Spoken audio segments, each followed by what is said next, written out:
आज लोकमान्य स्मृति शताब्दी के उपलक्ष्य में ICCR, IGNCA, ICSSR और डेक्कन एजुकेशन सोसाइटी पुणे द्वारा आयोजित लोकमान्य तिलक स्वराज से आत्मनिर्भर भारत ये विषय पर एक अंतर्राष्ट्रीय वेबिनार में मेरे साथ मंच पर उपस्थित डॉक्टर विनय सहस्त्रबुद्धे जी, श्रीमान सच्चिदानंद जोशी जी, श्री VK मल्होत्रा जी, श्री शरद कुंते जी, श्री दीपक तिलक जी, श्रीमती मुक्ता तिलक जी और आज वेबिनार पर जुड़े हुए सभी भाइयों और बहनों को मेरा प्रणाम। सबसे पहले मैं लोकमान्य तिलक स्मृति दिन आज है, आज ही के दिन 100 साल पहले ये महान आत्मा हम लोगों के बीच से चली गई। एक ऐसे व्यक्तित्व का, एक ऐसे विचार का तिलक जी प्रतिनिधित्व करते थे जिन्हें भारतीय स्वतंत्रता संग्राम को सच अर्थ में भारतीय बनाने में बहुत बड़ा योगदान दिया। कांग्रेस का इतिहास और कांग्रेस के द्वारा चले हुए कार्यक्रमों को जो ध्यान से अध्ययन करेगा उनको मालूम होगा कि सच अर्थ में भारतीय स्वतंत्रता का आंदोलन तिलक महाराज की प्रवेश के बाद ही हुआ। आज उनका स्मृति दिन है।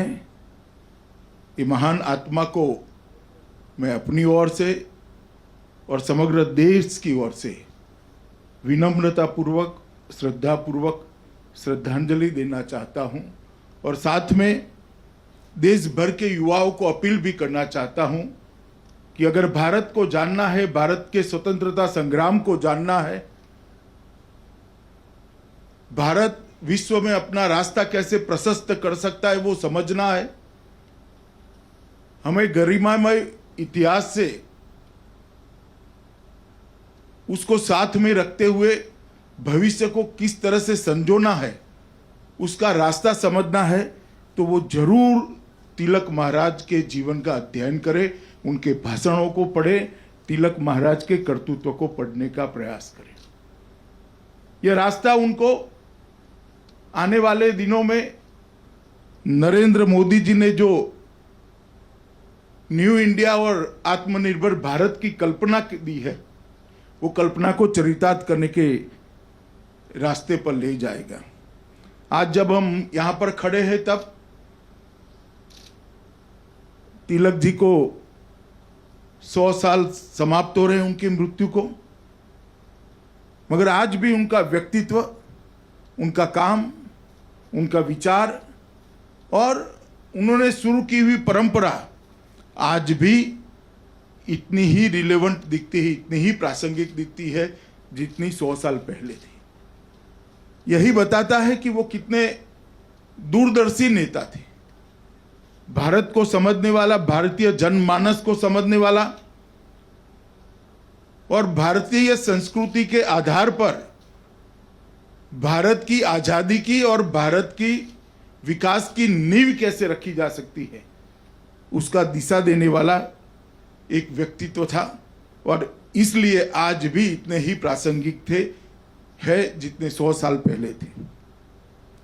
और देश के युवाओं ने, मेरा आग्रह है उनको कि जरूर एक बार आप तिलक महाराज के जीवन कवन को पढ़ने का, उसका अध्ययन करने का प्रयास करिए। आपके जीवन की बहुत सारी दुविधाएं वहीं से समाप्त हो जाएगी और बहुत सारे आज के समय के लिए भी बहुत सारे नए रास्ते आपको खुले हुए दिखेंगे। तिलक महाराज, उनका व्यक्तित्व अपने आप में एक बहुआयामी व्यक्तित्व था। ढेर सारी उपलब्धियां होने के बावजूद भी कोई व्यक्ति जमीन से जुड़ा हुआ कैसे रह सकता है, सादगी को कैसे अपने जीवन का अंग बना सकता है, अगर वो देखना है तो तिलक महाराज के जीवन से ही देख सकते। लोकमान्य तिलक के जो ईश्वर दत्त मूर्धन्य बुद्धि प्रतिभा मिली थी, उसको वो अपने व्यक्तिगत जीवन में उपयोग कर सकते थे। उस जमाने के सबसे अच्छी से अच्छी सभी स्थिति को वो प्राप्त कर सकते थे, परंतु उन्होंने वो रास्ता नहीं चुना। समाज को जागरूक करना, समाज को देश के आजादी के आंदोलन के साथ जोड़ना, समाज को विस्मृत हो रही अपनी संस्कृति के साथ जोड़ना, स्वधर्म, स्वदेश और स्वदेशी की भावना के साथ जोड़ना, यही उन्होंने अपने जीवन का लक्ष्य बनाया। और आज उनके पूरे जीवन का लेखा जोखा देखते हैं तो इतना जरूर कह सकते हैं कि भारतीय स्वतंत्रता संग्राम को भारतीय बनाने का अगर किसी ने काम किया तो लोकमान्य तिलक ने किया, और इसीलिए वो जनता से जुड़े रहे और किसी ने नहीं दी ऐसी उपाधि, अपने आप ही इनके साथ जुड़ गई, लोकमान्य की उपाधि इनके साथ जुड़ गई। वही बताता है कि वो कितने धरातल पर काम करते हैं। पुनेरी पगड़ी पहने हुए उनके व्यक्तित्व को आंख बंद कर कर देखते हैं, स्मरण करते हैं, तो अपने आप उनका एक वाक्य हमारे कानों में गूंजता है, स्वराज मेरा जन्मसिद्ध अधिकार है और मैं इसको प्राप्त कर कर ही रहूंगा। आज बहुत साहजिक और सामान्य दिखता है वाक्य, मगर 1900 की शुरुआत में, 19वीं शताब्दी की शुरुआत में वाक्य बोलना और उसको चरितार्थ करने के लिए पूरा जीवन खपा देना बहुत कम लोग कर सकते हैं। और मैं मानता हूं कि ये स्वराज मेरा जन्मसिद्ध अधिकार है और मैं इसको प्राप्त कर कर ही रहूंगा। ये वाक्य देश की आजादी के इतिहास जब तक रहेगा तब तक स्वर्णिम अक्षरों से लोकमान्य के साथ जुड़ा रहेगा। और स्वतंत्रता के इतिहास में ये वाक्य ने ही बहुत बड़ा बदलाव लाया। कुछ आधा अधूरा नहीं चाहिए, हमें संपूर्ण स्वराज चाहिए। आत्मविश्वास के साथ कार्यक्रमों के आधार पर बोला गया वाक्य भारतीय जनमानस में चेतना डालने वाला वाक्य निकला और उसी ने कांग्रेस के आंदोलन को लोक आंदोलन में परिवर्तित करने का काम किया।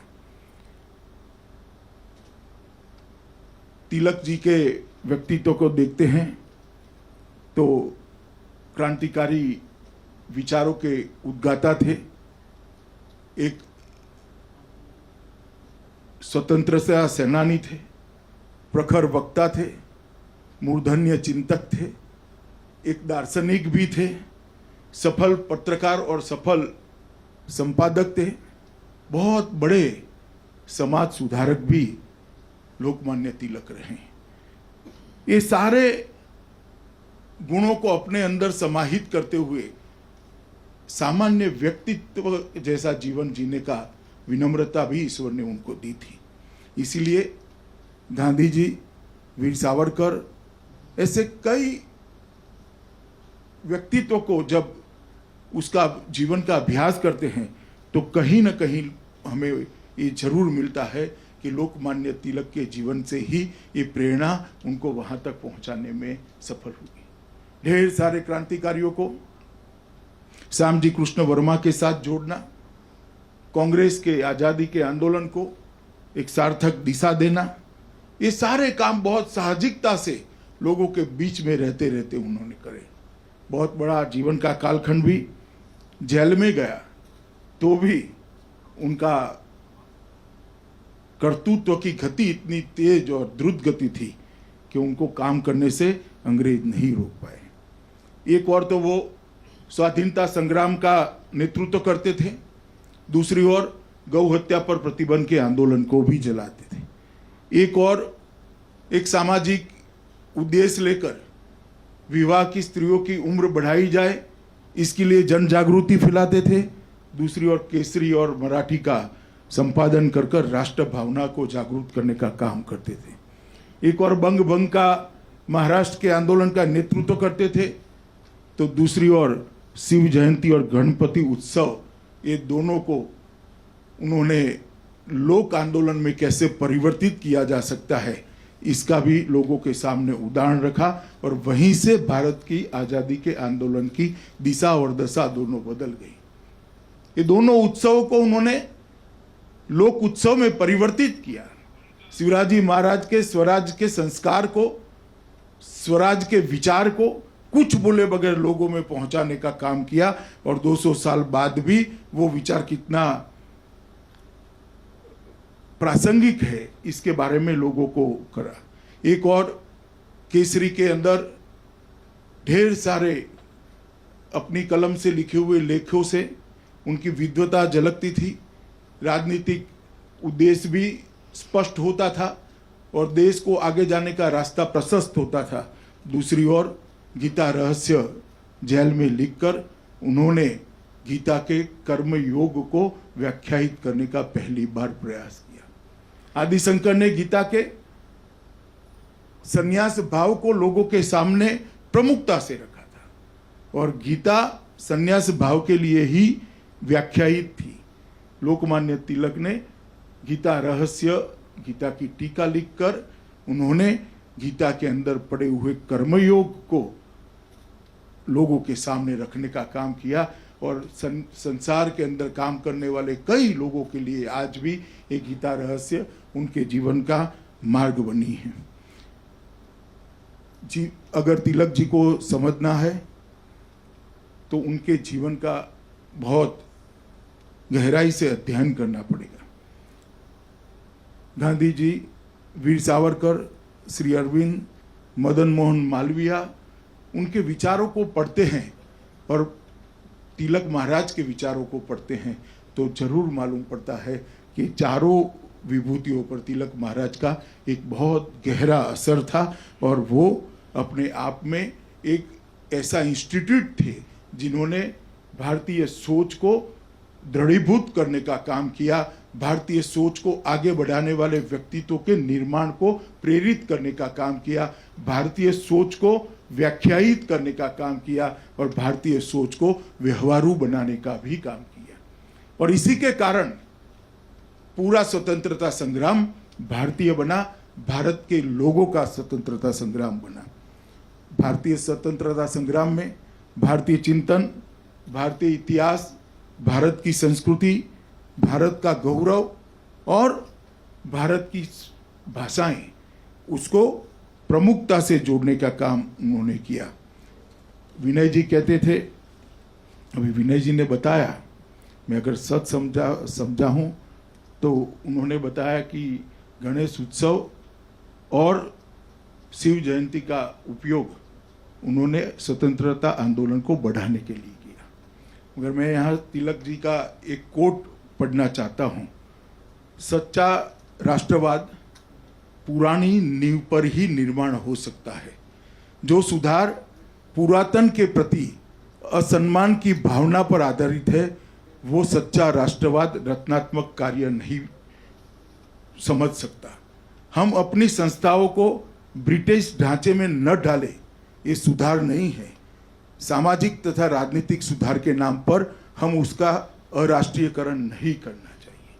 तिलक जी का ये विचार और ये दृष्टिकोण था कि स्वराज का आधार ही हमारी संस्कृति होनी चाहिए, स्वराज का आधार ही हमारी पुरातन उपलब्धियां होनी चाहिए और भविष्य की जो चुनौतियां है उसको पार करने के लिए दुनिया में जो कुछ भी अच्छा है उसको भी स्वीकार करने के खुले मन के साथ हम आगे बढ़े, मगर जो पुरातन है हमारा अच्छा है इसका गौरवगान करना न भूलें। उन्होंने इसीलिए देशवासियों में राष्ट्र प्रेम उत्पन्न करने के लिए व्यायामशालाएं, अखाड़े, गौहत्या विरोधी संस्थाएं देश भर में स्थापना की और गणपति उत्सव, गणेश उत्सव और शिवाजी जयंती इसके प्रमुख कारण है, प्रमुख प्रगटीकरण थे।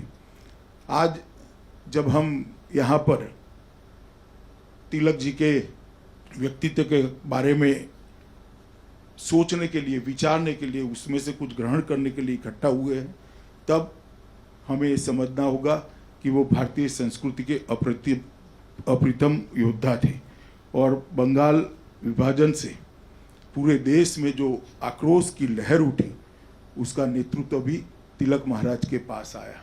लाल बाल और पाल की त्रिपुटी ने देश की जनमानस को झंझोड़ कर रख दिया और फिर से उन पर एक ऐसा मुकदमा जड़ा गया जिसके कारण उनको लंबा समय ब्रह्मदेश के अंदर जेल में रहना पड़ा।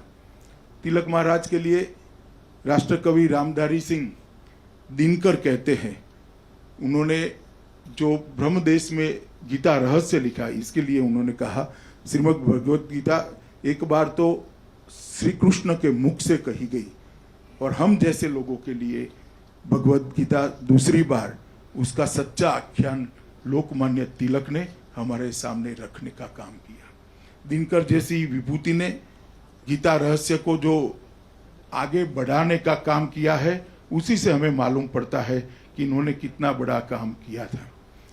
छुआछूत के भेदभाव को, अस्पृश्यता को विरोध करना, उसके खिलाफ जागरूकता खड़ी करना, उन्होंने इसके लिए भी बहुत बड़ा काम किया। 1918 में बम्बई में दलित जाति के सम्मेलन में तिलक महाराज ने कहा, यदि ईश्वर अस्पृश्यता को सहन करता है तो मैं ऐसे ईश्वर को सहन नहीं करता हूं, ईश्वर के ये स्वरूप को स्वीकारने के लिए मैं तैयार नहीं हूं। 1918 में इस प्रकार की बात करना ये कोई साहसी व्यक्तित्व ही कर सकता है और इसका कमिटमेंट हर मानवी समान है, हर मानवी के अंदर ईश्वर का वास है, इसके प्रति एक अद्भुत कमिटमेंट के बगैर ये वाक्य किसी के मुंह से नहीं निकल सकता है। मुझे लगता है तिलक महाराज के इस अपने जीवन के इस व्यक्तित्व के इस पहलू को भी लोगों के सामने नहीं लिया गया। तिलक महाराज के ने शिक्षा के लिए भी ढेर सारा काम किया। महज 25 साल की उम्र में 1880 में न्यू इंग्लिश स्कूल नाम की संस्था बनाई और भी संस्थाएं उन्होंने इसके लिए बनाने के लिए जीवन भर वो काम करते रहे। 1884 में एक सार्वजनिक सम्मेलन आयोजित किया। उन्होंने शिक्षा की प्राप्ति हेतु दक्षिणी शिक्षा समाज नाम की संस्था भी बनाई और फर्ग्यूसन कॉलेज, जो बाद में फर्ग्यूसन कॉलेज के नाम से विकसित प्रख्यात हुई, उसकी भी स्थापना में उनका बहुत बड़ा रोल रहा। वो एक प्रकार से अनेक आंदोलनों में मजदूरों को जोड़ने में भी सफल रहे। जब मुंबई में टेक्सटाइल मिलों का जमाना आया था, तब बस्तियां खड़ी हो रही थी और मजदूर वर्ग को राष्ट्रीय आंदोलन में जोड़ने में भी उनका बहुत बड़ा योगदान रहा और उन्होंने लोकल इंडस्ट्री के बढ़ावे के लिए भी ढेर सारा काम किया। देसी उद्योगों को पूंजी मुहैया कराने के लिए पैसा फंड नामक निवेश फंड शुरू किया। एक दिन की सैलरी पैसा फंड में देने के लिए उन्होंने आह्वान किया। इंडस्ट्रियल परिषदों का आयोजन किया। माचिस का कारखाना, ग्लास फैक्ट्री, टेक्सटाइल मिल जैसे लगभग 600 से अधिक व्यवसायों को खड़ा करने में, प्रेरित करने में उनकी बहुत बड़ी भूमिका रही और ये स्वदेशी के विचार से जुड़ी हुई उनकी गतिविधि थी। और तिलक जी की ही प्रेरणा थी कि वी.ओ. चिदम्बरम पिल्लई ने स्वदेशी शिपिंग कंपनी की स्थापना कर अंग्रेजी को चुनौती दी थी। तिलक महाराज के व्यक्तित्व को समझना इतना सरल नहीं है। इसके लिए समय भी युवाओं ने निकालना होगा, अध्ययन भी करना होगा और उनके व्यक्तित्व के हर पहलू की गहराई में जाकर इसमें से तिलक महाराज के जीवन को समझने का प्रयास करना होगा। गांधी जी ने जब उनको श्रद्धांजलि दी तब कहा था कि वे जनता के अभिन्न भाग थे। हमारे युग के किसी व्यक्ति का जनता पर ऐसा प्रभाव मैंने नहीं देखा है जैसा तिलक जी का था। हजारों देशवासी उनके भक्त थे। यह कुछ असाधारण बात थी कि वे लोगों के आराध्य थे। तिलक महाराज की अंतिम यात्रा में भी गांधी जी ने पूरे रास्ते नंगे पैर उनके साथ चलकर तिलक महाराज को सम्मान दिया। वो गांधी जी की लोकमान्य तिलक के प्रति जो श्रद्धा थी उसको उद्घोषित करते हैं। आज तिलक महाराज के शरीर शांत होने के 100 साल समाप्त हो रहे हैं। हम सब लोग देशवासी आज के परिप्रेक्ष्य में, सांप्रत समय में तिलक के विचारों को फिर से समझे, जरूर पड़े तो उसको पुनः व्याख्यायित भी करें और आज के सांप्रत समय के समस्याओं के समाधान, ढेर सारे समाधान तिलक के विचार से निकल सकते हैं, ऐसी मेरी श्रद्धा है। और मैं ऐसा मानता हूँ कि जब जब स्वतंत्रता आंदोलन का इतिहास लिखा जाएगा, स्वतंत्रता आंदोलन की चर्चा होगी, तो हमारे सामने पुणेरी पगड़ी, सफ़ेद धोती, सफ़ेद कुर्ता, सफ़ेद फटका और हाथ में छड़ी के साथ भारी भरकम मूछ वाला एक प्रभावशाली, एक मजबूत व्यक्तित्व उभर कर आता है और हमें बताता है कि लोकमान्य तिलक ने किस प्रकार से आज़ादी के आंदोलन को गति दी थी। आने वाले अनेक सालों तक तिलक महाराज के जीवन हम सबको प्रेरणा देता रहेगा। अपने मृत्यु के 100 साल के बाद भी प्रासंगिक रहना, अपनी स्मृति को लोगों के मन में, दिलों में, आत्मा के साथ जुड़े हुए रखना बहुत कठिन होता है। मित्रों, मरण और स्मरण ये दोनों में एक आधे अक्षर का ही फर्क है। मरण मृत्यु होती है उसको कहती है, और कोई जीवन ऐसा जीता है कि आधा स इसके सामने लग जाता है, और तो मरण के बाद वो लोगों के स्मरण में चिरकाल तक जीता है। मुझे लगता है ये आधा स जोड़ने के लिए पूरा जीवन सिद्धांतों पर चलना पड़ता है, पूरा जीवन पतन लाए बगैर जीना पड़ता है, पूरा जीवन लोगों के लिए जीना पड़ता है, पूरा जीवन देश के लिए जीना पड़ता है, पूरा जीवन संस्कृति के लिए जीना पड़ता है, पूरा जीवन स्वधर्म और स्वदेश के लिए जीना पड़ता है। मुझे लगता है तिलक महाराज ने बहुत परिश्रम कर अपने व्यक्तित्व के बहुआयामी पहलुओं से जोड़ा, और इसी का कारण है कि आज हम उनको स्मरण कर रहे हैं, अनेक सालों तक करते रहेंगे। और मेरा नई पीढ़ी से बहुत विनम्र अनुरोध है, और मैं उनका आह्वान भी करना चाहता हूं कि आप तिलक महाराज को जरूर पढ़िए, बार बार पढ़िए। मेरा अनुभव है जितनी बार पढ़ोगे कुछ न कुछ नया प्राप्त करोगे, जो आपके जीवन को भी ऊंचाई देगा और आपके व्यक्तित्व को भी आकार देने में आपकी मदद करेगा। मैं आज जिस संस्थाओं ने ये एक दिन के पूरे वेबिनार का आयोजन किया है, उनको बहुत बहुत साधुवाद देना चाहता हूं कि आपने आज के दिन ये वेबिनार को आयोजित कर आत्मनिर्भर भारत का नरेंद्र भाई का जो स्वप्न है उसको तिलक महाराज के विचारों के साथ जोड़कर देश की जनता को प्रेरणा देने का एक जो प्रयास किया है वो स्तुत्य है, प्रशंसनीय है। आपने स्वभाषा का जो तिलक महाराज का जो अभियान था, स्वभाषा का तिलक महाराज का जो आग्रह था, कांग्रेस के अधिवेशनों में सब लोग उस वक्त भाषांतर की व्यवस्था न होने के बावजूद भी अपनी अपनी भाषा में बोले, इसका आग्रह वो करते थे। उसको नरेंद्र भाई अभी जो नई शिक्षा नीति लेकर आए हैं उसमें संस्कृत और भारतीय भाषाओं को आगे बढ़ाने के लिए और इसके आधार पर देश के नए विकास का नक्शा खींचने का जो काम करा है, इसके साथ भी आज मुझे लगता है वेबिनार तिलक महाराज की सभी गुणों को आने वाले नए भारत की रचना के साथ जोड़कर मुझ जैसे कई कार्यकर्ताओं को, हजारों लाखों कार्यकर्ताओं को प्रेरणा देने का काम करेगा। इसलिए मैं आप सभी को बहुत बहुत साधुवाद देकर और फिर से एक बार लोकमान्य बाल गंगाधर तिलक महाराज की स्मृति में विनम्र श्रद्धांजलि देकर मेरी बात को समाप्त करता हूं। वंदे मातरम। नमस्कार, मैं हूं मानक गुप्ता। अगर आपको हमारा ये वीडियो पसंद आया हो तो इसे लाइक और शेयर जरूर करें, और हाँ, हमें सब्सक्राइब और फॉलो करना ना भूलें ताकि आप देश और दुनिया की कोई खबर मिस ना करें। तो जुड़े रहिए हमारे साथ और देखते रहिए न्यूज़ 24।